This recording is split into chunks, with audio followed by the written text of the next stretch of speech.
Good morning. Welcome to the Hump Day edition of the Plant-Based Morning Show. We've got a different special time today, as you've probably noticed if you're actually here. Just had to make different arrangements. Doug's daughter is sick, but we figured we'll be doing that plenty in the future, having to change things around. So might as well get used to it and see how it goes. Let some different people get a chance to watch the show than otherwise would. And I'm going to bring Doug in here right now. Let's see. Kelly Lynn hey Kelly, my cousin is here. See, that's the good thing about this different time, which may be inconvenient for some, but it allows people like my cousin to see us. Doug, happy Hump Day, everybody. I know that's your favorite term, so I'm just throwing it out there. And don't like the Hump Day mindset. That's right. Over the hill, right? Like working towards the weekend. Don't like that. Every day, every noon is Hump Day. Every day, just working to the end of the day. And back at it again. And then back to the grind. That's right. All right. Well, let's see. People are here. I mean, the regulars have found their way here. Stephen, Colleen, Juliana, Linda. Yeah, everyone's here. So this is all good. Let us know what you think of the different time. If it works out, if it doesn't work out, if it's awful, if we need next time for Katie to cancel all her appointments and such. Yes. Yep. Mm-hmm. All right. Steven is shouting out my sweatshirt, a la Madrid. Yes, and wore this. I only have one sweatshirt, Doug. That's why. Well, I have others, but they're even. What more, about all your Adidas sweatshirts? That's the thing. They're even more fancy than this. They're like this. This is sort of my casual one, but people still. I tried to wear this on the golf trip that I went on a month ago. No, not a month ago. 3 months ago, to dinner, and they were like, "What are you going to a soccer match?" And they thought it was like ridiculous that I would wear this to dinner. But this is my most casual sweatshirt. So I realized I need to get some long sleeve shirts. I don't even have them. And today is like the first really cold day here. We had yesterday was a little chilly, but today is actually cold, and like the house is too cold. So my wife Erin and I have started the yearly battle, actually the seasonal battle of when do we turn the heat on. So that's my question to start us off today, Doug. Is are you a heat guy or an air conditioning guy? I'm guessing you're the AC guy. I am an AC guy. I like it. Yeah. I like it cool for sure. Yeah. And it has dropped. It has been down in the 30s at night the last 2 nights, and maybe even below freezing a little bit. So it has been chilly. So I am an AC guy, but I like a comfortable house. So I will. I'm not afraid to turn on the heat when it gets cold. Right. See, that's the important thing. Some people, I think they want to suffer in their own house, or like wear a sweat. They say put on a sweatshirt because it's cold, rather than run the heat. I'm like, who wants to live that way? Put the temperature so that it's the right one, and you don't have to adapt. I know I am wearing a sweatshirt right now, but that's only because of this battle that we have in my house about this. Anyway, I should segue here to mention this is my 15th wedding anniversary today. And as I was thinking of this heat and air conditioning thing, which I was going to ask you, I thought of what I realized was we've been 15 years now. This is one thing we are never ever going to agree on, and fine, maybe our bodies are different. I'm always going to want it to be warmer. She's always going to want it to be colder. So be it. But I thought of 2 other things that we never ever agree on, and I wanted to see, Doug, if you can help me grind this axe a bit. Okay. First of all, happy anniversary. Thank you. Appreciate that. Yeah, congratulations. I'm extremely grateful. And yeah, and I think she's actually not watching. Her sister Colleen is here watching, but Erin has the kids at the dentist appointments today, so still watch the replay. So anyway, here are the 2 things we don't agree on. If you have hey, she just showed up. Speak of the devil. Speak of the angel. If you have to get to a party, if there's a party that starts at 7:00, what is the appropriate time to arrive at that party? 7:20. Right, exactly. You don't want to be the guy or couple who shows up. No, you don't want to be first. No. You definitely want to be the first one there. You certainly don't want to be there early before the start time of the party. But even in the first 5-10 minutes you're one of the first ones there, and it just gets weird. Yeah. Good. But you also need to be respectfully on time, right? Like 20 minutes after the party starts is not a big deal. I mean, if you show up an hour late, at that point the party's going, food's out, beers are flowing. Like they won't even notice that you're there. Yeah, you want to exactly. You want to be there to help it get it going, but you don't want to be the first one. You don't want to be even probably the first 3. So you've done a good job there. You got that one right, Doug. Next one. If you're driving on the highway and you see you need to get over to the right lane to get off, and there's a line of cars and you're a little bit too late, like you should have gotten in the line of cars a while ago, but now you're driving alongside the line. You need to get over to the exit. Do you put your turn signal on or not? Or do you try to sneak in and not let anyone know that you're planning on getting over there? Are you going to say put it on so that they, out of the goodness of their hearts, let you in, or do you just try to be weaselly about it and get in? I mean, I think you should always use your turn signal. Anytime you're merging, I think that is the law here. So we should probably not be promoting anything else, but but also, right. I mean, you can weasel in with your turn signal on too. At least then you're giving them, I don't know. Okay, so in my book, the way you do this is you do weasel in, but at the last second, once you see that you've got it, you put the signal on just so that you're abiding by the rules, and you just let them know, hey, I'm going in that spot that you left me. To me, it's like playing poker. You can't reveal your hand. If you tell people that you're trying to get over, they're going to all, bunch in so that you can't. They're going to say, I don't want that person. They should have gotten in line a long time ago. So you can't reveal that. I don't know. Matt, what's funny about this one? So the temperature of the house, like that's a daily thing. That's a daily occurrence, right? Right. Showing up to a party, I think that that comes up enough. But how often are you actually like trying to weasel your way into a merge lane? That this is a recurring thing over the last 15 years? Because I'll be honest, man, I just prepare when I'm supposed to get off, and I get over when I need to. Right, I know, but mistakes are made sometimes, and you got to correct them. I feel like about once a month we have this discussion with the turn signals, and I always say we're just never going to agree on it. It's just what you have to deal with. Oh, that's funny. But so I guess you're making my point though. That is a very nitpicky thing to disagree on and agree. We're not going to agree. I don't have many other things. There's almost nothing else in the world that we're not going to agree on, or not find some way to come together and compromise on. So anyway, good. Well, thank you for being a part of that. Colleen and Aaron are chiming in lots of things here, which I'm. Oh yeah. Kind of okay. Well, happy anniversary to both of you. 15 years is a huge accomplishment and something to be celebrated for sure. Thank you. Appreciate that. All right, Doug. Turning our attention. So we've got this strange time. We're going to be done today at 11:05, just so everyone is aware. So we're on a tight schedule today. Fortunately, we don't have very difficult articles to cover. One of them is pretty neat. The one that we're going to get to and spend most of our time on is Whole Foods has put out their top 2023, their top 10 food projections. Or I should say food trend projections. Sorry. So we'll get to that in just a minute. We've got some really quick things ahead of time. We always like to start out with some fake meat newses, but otherwise I'm looking forward to spending the day not really talking about fake meats too much. But the news, you can't get behind on these fake meat releases because they just keep coming. And if you push one off one day, you won't ever get to it because there's more the next day. So early days of this show, we talked about Unmeat, and we did not like their branding. We thought it was a strange thing. Worse, they were putting out something called Luncheon Meat that looked like a can of Spam. And That's right. This just sounded like marketing disaster, this combination of factors. The name, the Luncheon Meat, and the Spam. How could that possibly work? Anyway, they've now followed that up with fish-free tuna, which is now in Harris Teeter supermarkets across the southeastern U.S. It includes North Carolina and South Carolina, Doug. So you and I could go right now and get some water-packed or sunflower oil-packed plant-based tuna in a can. Which I'm going to try this. Are you going to? This one doesn't sound that interesting to me. I guess because I never was a fish person really, and I just never canned fish like in the water. It reminds me of feeding our cat. Honestly, it just doesn't seem very good. But you're into this. What will you like? What does one use a can of tuna for? So you know what I used to use tuna for, and I liked the bag ones. So I used to take it on like hikes or certainly backpacking trips. Okay.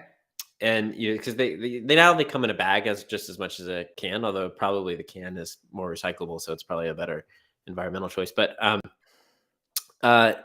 cracker, little tuna on top, little snack. Oh, okay. Easy lunch, simple. Wow. And it used to be fairly tasty. Although, I know I'm not alone in saying this. It's like the joke of like the kid who brings the tuna sandwich and it stinks up the cafeteria and all that stuff. But tuna, especially canned tuna and tuna sandwiches, are now one of those things that I just really can't stand. Yeah. So what I think of this and how how much of that flavor and that smell and stuff they pump into these versus texture. Right. I was asking myself the same thing. Will they put some of that? I don't think rancid is the word, but like fishy smell that Yeah. it just doesn't smell good. Will they put that in, and how much will they? Certainly, they'll put some in, I think, because they want authenticity. But Yeah. that's a weird thing. So anyway, I looked. This is made out of a combination of wheat, gluten, and soy, non-GMO soy protein. That's like their main thing, and then you can either get it in sunflower oil or water. Their website has other meats and two things. I don't know. I just this I'm surprised this is actually in grocery stores. I thought it was some like a foreign company that wasn't really getting the culture and wouldn't actually ever get anywhere. But here they are. So I don't know if I'll try it or not, but I'm curious. I will say that. I'm gonna give it a go. Tuna salad. You ever do tuna salad? I do.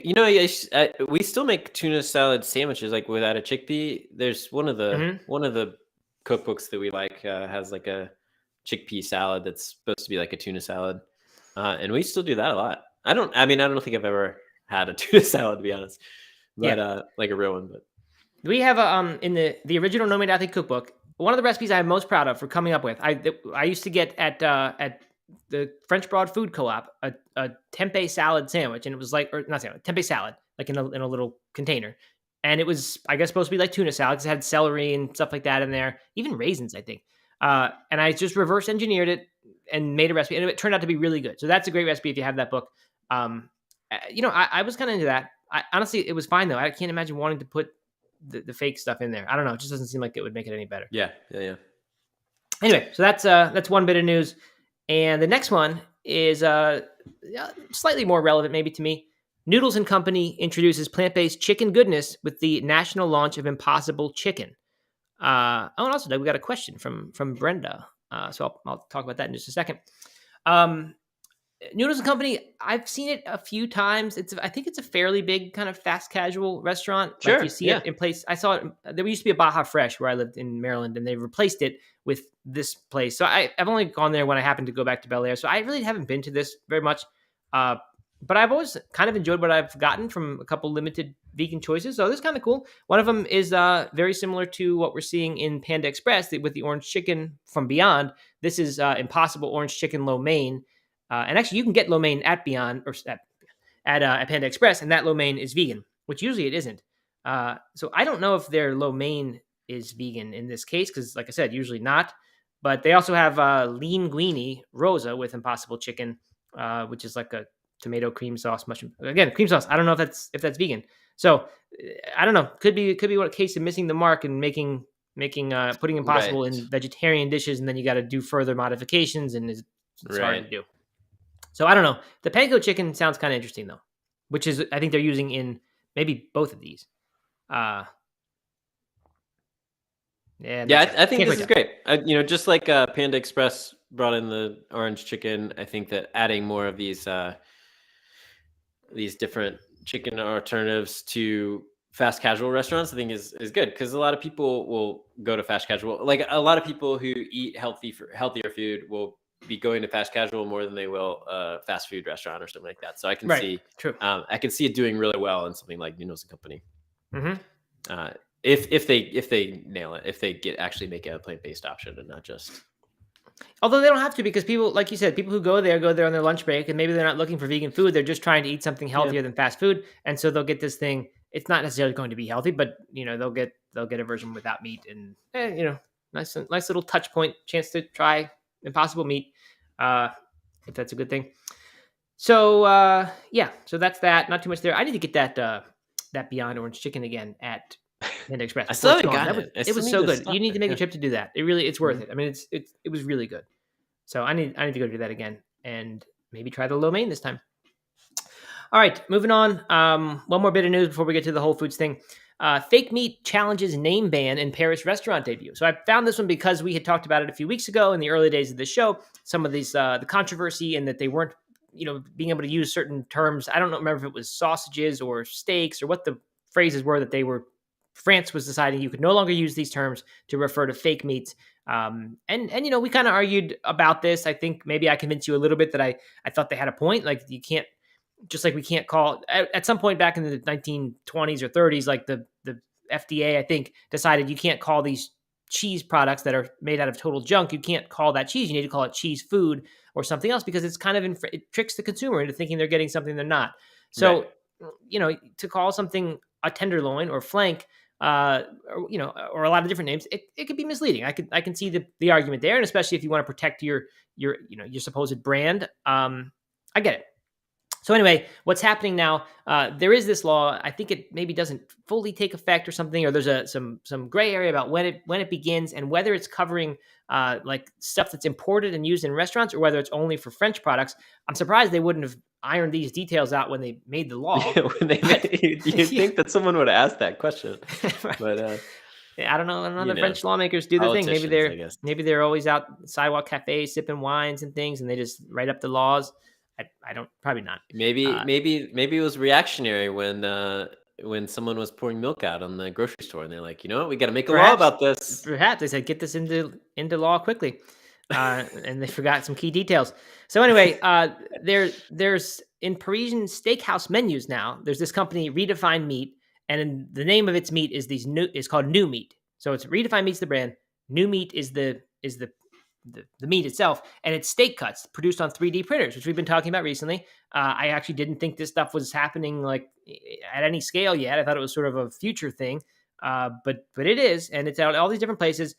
They're calling it on the menus tenderloin and flank, and so really there's not a huge story here other than it's happening. And the question is, what's going to happen like with this, and will they be allowed to keep doing this, or will the lawmakers step in, or the police step in and say you can't do this anymore? Only other interesting thing to me is that at the bottom they point out that they currently pay, and I don't know if it says Redefine Meat sells its new meat in almost 1,000 restaurants in Israel, Berlin, the Netherlands, and Germany. So, Stephen, you can get some at the Netherlands, and they currently pay about $40 per kilo for its steak cuts. So I think that means the restaurants pay for $40 per kilo. Whoa. Which, so when I did quick math here, 2.2 pounds in a kilo, that means this is something like $18 a pound.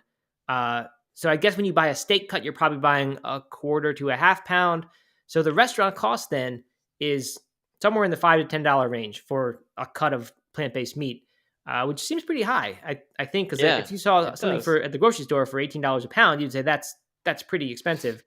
So I would imagine a wholesale restaurant that's even more, seems even more expensive. What are your thoughts on redefining meat? On Redefine Meat, the company? No, like this the concept of like, let's redefine meat to include a plant-based. So meat just starts to now mean something that is sort of chewy, like and a cut, right. That Uh-huh. I don't think we could do that. I don't know. It's going to get should do that. Like I don't know if that would be a good thing. A good thing for what? For us, or for the consumer in general? For the world. Yeah, for anybody. If we were because what? Because there's confusion, or because then because then plant-based loses its appeal as something that's different and healthy. Well, and both, I think. Both confusion around like someone says they're going to throw meat on the grill, like what does that mean? And then also I don't know.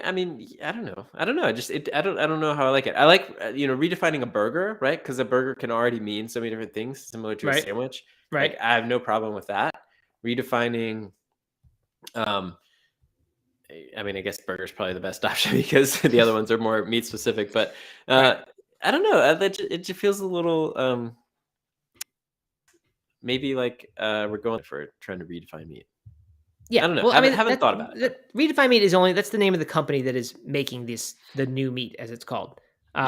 So, they're calling their stuff new meat. So that's their product name. So I think something like that is the way to do it. Call it something. We need a better name than vegan meat, fake meat, sure, or whatever we've been calling it. Plant-based meat, even that's a lot. I don't know, MEET or some spelling to do with cheese where they put a Z in. I think that's fine. That tells everybody what it is or what it's not. That's what we need. So maybe new meat is what it is. I don't know. All right, so we'll keep you posted on this one. All right, really quickly, Doug. Let's answer our question, which quickly came in from Brenda Saloom. I hope she's still here. What are your favorite cookbooks for vegan, healthy, and delicious food? Well, we know Doug's, right? Issa Does It. Issa Does It by Issa Chandra Moskowitz, which we have actually recently unearthed after you've been talking about it and started cooking from that again. I have to advocate for the No Made Athlete cookbook, which of course is mine and Stephanie Romine's. Can't let that opportunity go. That is It's healthy okay. food. I'm not saying it's great. It's healthy food and it's pretty good. No, it actually is very good. And it has that book has we use it a done, lot. that We book have has done some of those extremely well. recipes. Some of those recipes we come back to often. Good. And Stephanie deserves much of the credit for that because she made up almost all the recipes. I mean, I oversaw a lot of it, tested many of the recipes, but for the most part, she made those up, and it continues to sell well year after year. It sells more than the year before. I think it's at 100,000 plus some copies now. It's one of those things that just has kept going. So I'm really grateful. Wow. Other favorite cookbooks. I cook so often from like Italian cookbooks that aren't vegan, and I just pick out the recipes that are super easy to veganize. I don't know. Oshi Glows is good. I'm on the spot too much to think of a good one, but we I don't know. We have 50 of them. I don't know what my favorites are. Yeah. You know what's good? Carly's book. What's it? Plant You. You. That's an amazing book. The recipes in there are simple and approachable, and they turn out well. Good for kids. Just great book. So that's a good, and that's really healthy too. And the Engine 2 stuff. I like the Engine 2. If you're into oil free and super healthy choices, that's a good one. Oh, Brenda is still here, and she says, usually veganized my own too. Okay, so it almost looks like she's saying her book is called Usually Veganized because she put capital letters, but I think she's saying usually veganized her own recipes. But I'm not sure. But thank you, Brenda. Anyone else who wants to ever can submit a question using that little question button down there. I don't know how to do it, but it's there. And Brenda says Sakara has a good one. Okay, good. Okay, Doug, on to Whole Foods. So this is, we've got 13 minutes before you have got to get out of here. The story is Whole Foods Market forecasts their top 10 food trends for 2023. And apparently they did this in 2022 or for 2022 as well. It comes with the introduction of the Trends Discovery Box, a curated assortment of 10 products to represent each of the 10 trends in the forecast. So that cheapens it a little bit for me. Makes me wonder, are these really the trends, or are they the trends that they think will sell well in their box that they're putting out? I don't really know. But I would think that, certainly they must have some sort of hope for these things, or they wouldn't be putting out that box in the first place. Yeah, right. So let's run through them. I like Whole Foods. I tend to think that they know what's up when it comes to what healthy shoppers are wanting and doing. So apparently they've got like 50 panelists from different Whole Foods stores that come together and do this every year. So let's run through them. Number one is a new brew called Yaopan. Have you heard of Yaopan, Doug? No, I have not heard of any of this. I thought maybe you would have. I don't know why. No. I thought maybe with your and Katie's yoga influences and things, you'd be early on this.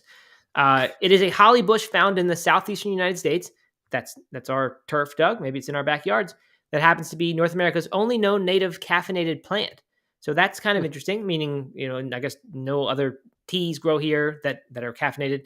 No coffee, and yerba mate comes to mind for me as a non-tea, non-coffee, but that's of course in South America. So Yaopan is what we're stuck with. It's brewed into an herbal tea and prepared as a black drink consumed during purification rituals. I guess by indigenous Americans. Earthy flavor, unique benefits, and apparently they're putting it in lots of things now. They list a bunch of the foods that it is already in, and there's a ton of kombuchas and things like that. So it's out there. If anyone's tried it, I'd love to hear about it. Juliana's thumbsing up. She gave us some authentic yerba mate from when we were in our Mexico trip the other day. Who knows what else was in that mix? But Juliana, if you've tried Yaopan, let us know. Or anyone else if you have either. So anything else there, Doug, or on to the next? No, on to the next one. Okay. All right, this is a cool one. Pulp with purpose. 1 in 3 consumers use a non-dairy milk alternative. So that's interesting. That's a big stat. We had earlier said that that's 15% of the market is these non-dairy alternatives. But apparently 1 in 3 consumers are using it, which means that I guess that 1 in 3 is using more dairy milk than they are this, if the statistics are to line up. But still, 1 in 3. That's great. 1 in 3 at least once per week. Okay, so there you go. That also makes it. What about the waste? Honestly, once per week is pretty consistent, right? I mean, that means they probably have it in the fridge or they're buying it at Starbucks or whatever, and that's good. Right, I think that's good. And the aforementioned Colleen is a perfect example. Colleen, you can chime in if you'd like. But anyway, but what about the often wasted byproducts of their production? TikTok creators are contributing to the world in some way, Doug. They're exploring ways to use leftover nut and oat pulp at home, and now an influx of brands have begun to innovate in the space too. So that's the next thing. Using upcycled things like oat, soy, and almond pulp, the brands are creating new products. Think alternative flours, baking mixes, and ready-to-eat sweets. I love when articles tell me to think or tell me what to think. So think So those things. TikTok has mentioned a couple of times in this article, which makes me think that maybe they're just like looking at what's trending on TikTok, and that's what they're calling the food trends. But I actually, yes, right. yeah, but I really quite like this for several reasons. Why I think that I think that pulp, that fiber, is obviously really good for you, and but also that it shouldn't go to waste. Like it is a huge byproduct of these foods, and if you're thinking about something like oat milk or soy milk or something like that, like you're just barely extracting any of it. There's tons of waste. So if we can repurpose that and turn it into other consumables, like I think that's awesome. Right. And in theory, these things should be cheap, right? If that would have been a waste product and now someone can offload their waste product, or the same company that's making their milk can now do this, then in theory, this shouldn't be very expensive. And that's a good thing. I made I made cashew milk this past weekend because my daughter had a Halloween party thing to go to, or I forget, it was something she needed hot cocoa for. We didn't have any of the ingredients. So I emergency made cashew milk using raw cashews. Had like 10 minutes to do it. So I boiled them or soaked in boiling water and then blended it up in the blend tech. And there was no pulp whatsoever. It just entirely disintegrated into the liquid and dissolved. So I don't. Does that happen? I don't think that ever happened with almond milk when I made it before. There was always all these crumbs left over. Yeah, Oat usually milk? you have to strain it. Well, Right. I don't know about cashew milk. I've never made cashew milk, but other ones you have significant leftover stuff. You use like a cheesecloth, yeah. Okay. Good. So that's happening, and there's a bunch of Whole Foods things, gluten-free baking mixes that use all these upcycled stuff. So it sounds like Whole Foods Market is kind of the leader in this, which kind of makes sense, right? If all these companies are sending much of their stuff to Whole Foods, maybe you send their waste as well, and then they can use it. Or maybe Whole Foods twists their arm and makes them contribute the waste as part of the deal. I would not be surprised at all if that's what's happening. All right, next, produce meets pasta. First, it was chickpea pasta, then cauliflower gnocchi. Who could forget zoodles? Now there's a new crop of plant-based pasta alternatives like spaghetti squash, which we talked about yesterday, hearts of palm, which someone else suggested yesterday as a pasta alternative, I think, and even green bananas. So there's just lots and lots of new ways to make pasta. I mean, it's cool. I was saying yesterday that I love pasta, but I don't like the fact that ground flour is, such a big part of my diet, even if it's whole wheat flour. It's borderline ultra processed food, Doug, and we know about the dangers of those. So I don't know. I like it, but like I haven't found one yet where Banza's kind of close, where like it almost is as good as eating a good authentic pasta dish. But it's not. So, I mean, it's good. Right. Like we eat it, but you can definitely tell it's not flour pasta. Right. So it doesn't quite satisfy me that way. There are some authentic recipes from the old world that use fava bean flours and things like that, and chestnut flours and different things to make their pastas. So I don't know. I mean, maybe we'll land on one of those, or maybe I'll find one that I like, or maybe one of these will just be remarkably good and we'll be satisfied. Right. But that's what I'm hoping. That's what I'm hoping, is that the more they can experiment with these things, that they'll just be delicious, and it doesn't matter if it doesn't taste exactly like pasta. But here for is the orzo or the Yankee or things like that. Yonki. Them Yankees. Okay. The gnocchi. Yeah, I'm with you. Yeah. I mean, like things that are not, I don't know, spaghetti noodles, right? Or something that are just slightly different anyway. And so then you make those out of vegetables. I think it's great. Yeah, so that's a good point. If you're not already used to what spaghetti or linguine should be like because you've had it so many times the old way, then having some sort of handmade gnocchi thing or dumpling, if it's not a familiar texture already, then it doesn't matter that it's made from something different. So that's exactly. Actually a really good point. All right, quickly, Brenda says there's no pulp with cashew milk, so that's what I experienced, and yes, there is with almond and hazelnut. Dale Stevens says, what type of blender do you have? And Aaron has answered that question for us. Blendtec. So anyway, moving on. We gotta move here, Doug. 6 minutes to cover about 7 more things. The Great Date. More TikTok. I guess dates went viral when a creator shared a Snickers-like recipe using the fruit. That Chef H has been doing that for a long time. I don't know if it was Snickers-like, but it was definitely chocolate involved, and they were pretty good. So Nature's Candy. We've been on the date train for a long time. We talked about them a long time ago as Nature's Energy Gel. Yeah. Mm-hmm. And it's a really great, like, date sugar is great because as far as I know, my mom's into it, and I think Aaron too. it's just ground whole dates. So it's sugar, but it is whole fruit sugar, which is, very unique among sugars. Whereas I think almost all sugars to me are sugar. This one's not. This one is different. This is a whole food, comes with the fiber. So dates are a great thing, and they sure do have an amazing taste that just tastes too good to be true. So to see people do it in innovative ways that maybe get away a little bit from the date texture is a great thing. Dates are great with kids, I have found. I could see that. I don't know if mine are that into them. I think the texture maybe threw them off early, but I definitely could see kids being into that. And especially my youngest does dates dipped in peanut butter. Loves that. It's good. Always a win. Always a hit. You won't be the house that gives out dates to the trick-or-treaters this year, will you? I can do that. Wrapped in I don't know, saran wrap. Here you go, kid. No, I think no. I will not be that house. All right. Next one is a poultry revolution. We can probably skip this one. It's egg producers and maybe even chicken producers that are putting animal welfare first. Debatable kind of thing. I don't know. I think the egg laying is possibly something we can introduce some good practices to. I don't know anything about killing the chickens. It seems kind of hard to really be cruelty free. This is greenwashing the fact that you're right. Yeah. Yep. Anyway, Aaron says Ellery loves date dogs, walnuts stuffed in a date. Yeah, that used to be a good running fuel too. Put a Brazil nut in there. Okay, help from kelp. So in its original form, this is the next trend. Kelp can help absorb carbon in the atmosphere, so it's an important thing for climate sustainability stuff. Grows quickly, nutritious, versatile. We're seeing it in noodles, chips, fish-free fish sauce, and beyond. So that's kind of interesting. Could be used maybe in some of the flavorings of these new fish products that we're talking about. I have trouble getting interested in seaweed of any kind. It just doesn't do it for me. But glad that others are. You, Doug? Yeah. Not too much to add here. I think you've never been a big seaweed guy. Some people just are all about it. You don't. Yeah, no, I'm not. I'm not a huge seaweed guy. Although, I mean, I do love sushi, and sushi, honestly, is like the healthiest food that my kids will eat. They'll eat sushi with the seaweed, with everything in it. Of course, vegan sushi. Yeah. They just go to town on it. I mean, we order an entire roll for my daughter, for both daughters, and they'll eat the entire thing and want more. It's crazy. Definitely. I enjoy getting sushi for that reason, because the kids eat it and it's healthy and it's good, healthy dinner. All right. So I wanted to quickly mention, by the way, if we're past 11 o'clock. If anyone new or anyone's showing up right now and they're usually here for the normal show, we started this one at 10:30 today. You can always go listen to the podcast, the Plant-Based Morning Show. It's on all the different podcast channels, wherever you listen to them, you can find it. So go do that or watch it on Instagram. But anyway, we started early today. We'll be back to 11 tomorrow.